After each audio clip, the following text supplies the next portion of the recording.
അവിടെ പട്ടിണിക്കാന്ന് തോന്നുമല്ലോ. ആ ഏതാണ്ട് ആ അവസ്ഥയൊക്കെ തന്നെയായിരുന്നു. അമ്മ ഇത്തിരി ചോറും കിട്ടേ.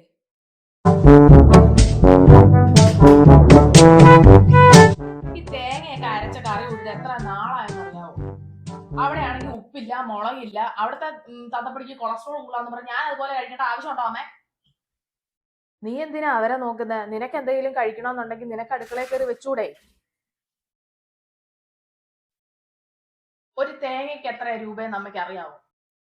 പോട്ടെ, മുളക് പൊടി, മല്ലിപ്പൊടി, സവാള, തക്കാളി എല്ലാം അറിയാവോ? ഞാൻ അടുക്കളയിൽ കയറി എന്റെ ഇഷ്ടത്തിന് പെരുമാറുമ്പോഴേക്കും ഇതാ വില വിവരപ്പട്ടികയെ ഞാൻ അവിടെ കേൾക്കുന്നത്. പിന്നെ എങ്ങനെയാ അമ്മ ഒന്ന് വയറ് നിറച്ച് തിന്നാൻ തോന്നുക?